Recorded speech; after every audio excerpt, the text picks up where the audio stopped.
Hi guys, Pastor Center, your blue collar preacher, getting ready to build a tent paint booth. And most of this stuff I got for free. I got all this plastic pipe from my son-in-law for free. I got this squirrel cage blower motor for free, demo job on a job site. My lights, demo job on a job site. Pretty much this pipe was demo job on a pipe. Job site, had to buy some fittings, just some PVC fittings for the tent. Gonna make it out of PVC pipe. This is 1.25 PVC. Now it's 1.5 outside, but 1.25 inside. And we need some pieces of 1 inch, which is 1 inch inside diameter and 1.25 on the outside. Reason is so you can slip your pieces together and be able to take it back apart for storage keeping. Now I bought this Visqueen roll of plastic sheeting, 6 mil at the Home Depot, 10 foot by 100 foot roll. You could probably do 20 foot wide if you are into me. I just bought it because it was cheaper. My fittings. Now this fitting is from Home Depot, 96 cents, made in China. This fitting I bought at my local mom and pop just down the road in our home little town, made USA, 88 cents. Go figure. A screw gun, I don't have that out here. Here's some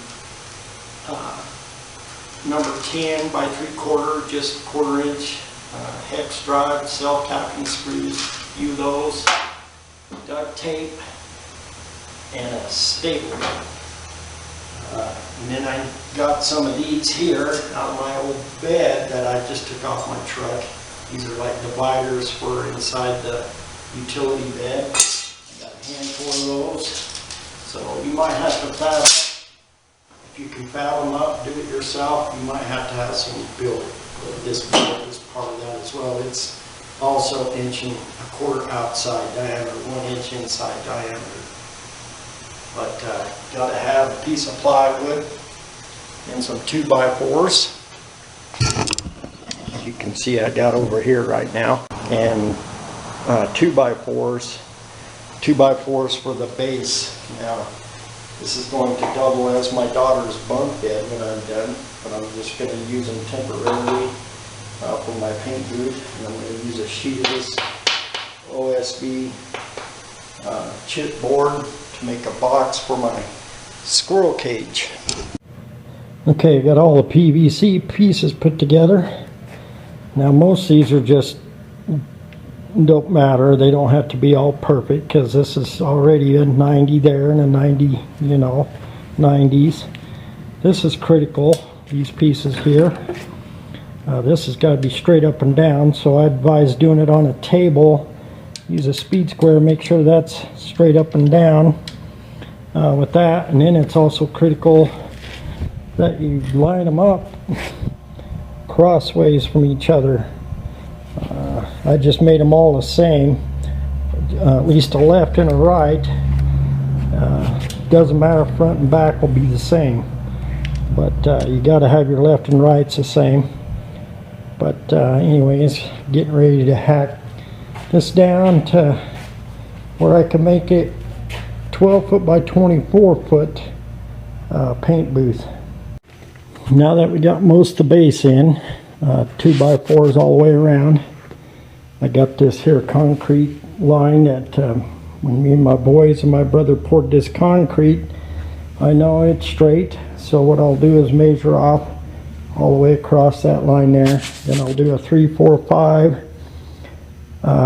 method to square it up this direction, and then it'll be all square. I'll use a 6, 8, 10 versus the 3, 4, 5, but as you can see, got the whole base in now.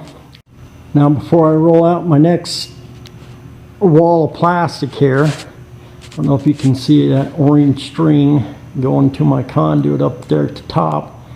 I went ahead and looped underneath the cross of this here and pulled it up a little bit through the plastic. As you can see, I just stuck my 8-foot ladder with a block, because this is 8 foot on each end here. 8 foot, 8 foot.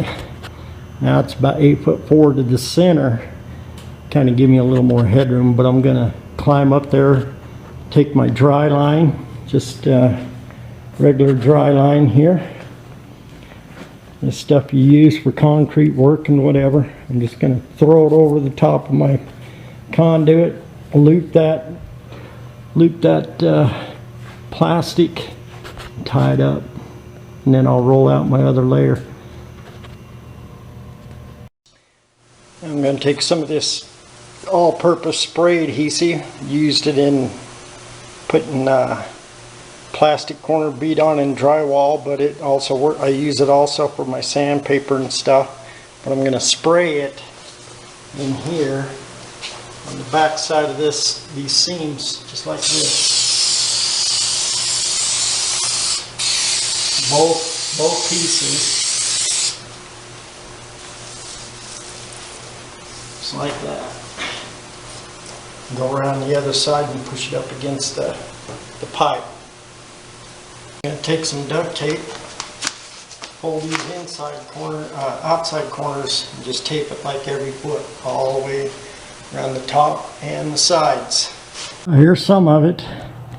Got most of the plastic in, got the truck inside, took the wheels off and lowered it as far down to the ground as I possibly could. Still can't reach the top very good, still going to need a stool for that. But these pads are for a swamp cooler, aka evaporative cooler. Only works in certain climated areas, so they're about 1.25 inches thick.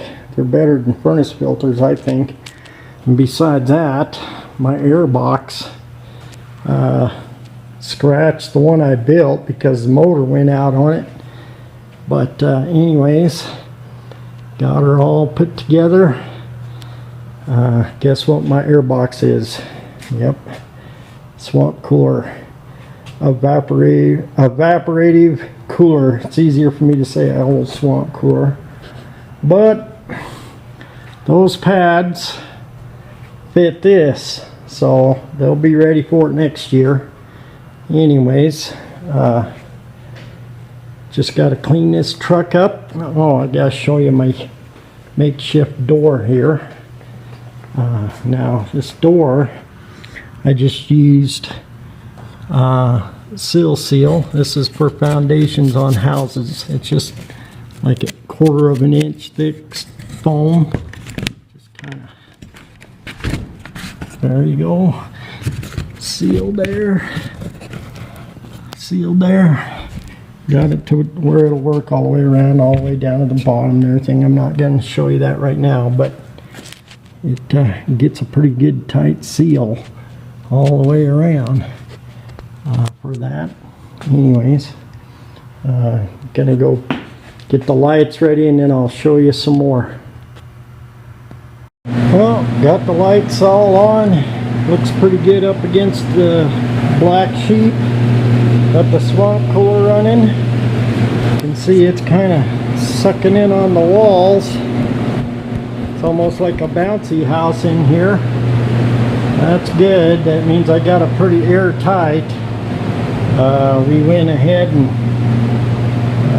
sealed up the door now, so you can see how that works. It's all sealed up there, all the way across. Got the filters. Boy, I can feel the air coming in right there. Not so strong. Perfect for painting. Got the paint station in its place. All the stuff hooked up, ready to go. Just gotta clean this thing up and mask some more stuff off and be ready to paint finally. Now we're gonna go take a walk around outside here. Open up the old door.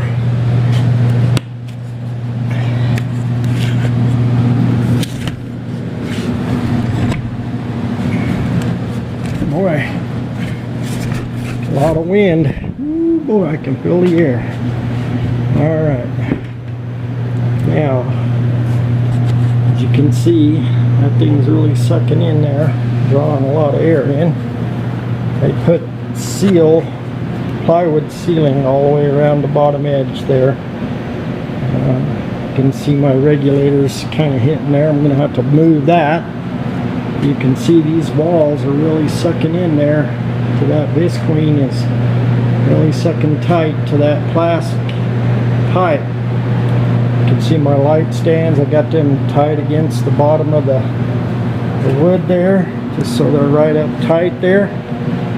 But anyways, now you could probably, this is for my style of shop. If you're going to do this in your house or in your garage, you can probably just take some of this visqueen and staple it to the rafters first, and then tape some of these ripped up OSBs and roll your other plastic in and screw it to the rafters on the inside.